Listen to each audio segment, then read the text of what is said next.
നമസ്കാരം. ഇന്നൊരു ക്ലാസ്സല്ല, ഒരു വേറെ കാര്യം പറയാൻ വന്നതാണ്. ഇന്ന് നമ്മളൊരു ഇൻഫർമേഷൻ വീഡിയോ ആണ്. ഇത് 2012 നമ്മുടെ വിദ്യാഭ്യാസ വകുപ്പ് പുറത്തിറക്കിയ ഒരു നോട്ടിഫിക്കേഷൻ പ്രകാരമുള്ള കേറ്റത്തിൻ്റെ മോഡലാണ്. കേറ്റത്തിൻ്റെ OMR ഷീറ്റിൻ്റെ മോഡലാണ്. ഇതിനകത്ത് എന്തൊക്കെയാണ് നമുക്ക് ചെയ്യേണ്ട കാര്യങ്ങൾ എന്നൊന്ന് നമുക്കൊന്ന് നോക്കാം.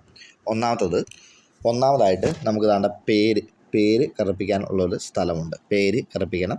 പിന്നെ നമ്മളുടെ റോൾ നമ്പർ, പിന്നെ നമ്മളുടെ ബുക്ക്ലെറ്റ് നമ്പർ, പിന്നെ ABCD. നമുക്ക് ഇങ്ങനെ PSCക്കകത്ത് കേറ്റത്തിനകത്തൊക്കെ 4 സെറ്റായിട്ടായിരിക്കും ക്വസ്റ്റ്യൻ വരുന്നത്. ഒരേ ക്വസ്റ്റ്യൻ ആയിരിക്കും, പക്ഷേ വേറെ നമ്പറുകളായിരിക്കും.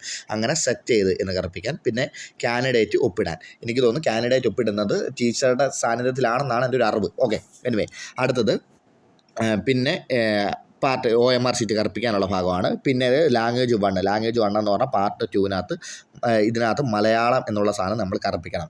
നിങ്ങൾ തമിഴോ കന്നഡയോ ആണെങ്കിൽ അത് കറുപ്പിക്കണം കേട്ടോ. മലയാളമാണ് സാധാരണ രീതി എല്ലാവരും ഉള്ളത്, അപ്പോൾ ആ മലയാളം കറുപ്പിക്കണം. പിന്നെ ലാംഗ്വേജ് 2 പാർട്ട് 3 ഇംഗ്ലീഷ് എന്നുള്ള സാധനം കറുപ്പിക്കണം. ഈ 2 സാധനങ്ങൾ കറുപ്പിച്ചില്ല എന്നുണ്ടെങ്കിൽ വാല്യൂ ചെയ്യത്തില്ല.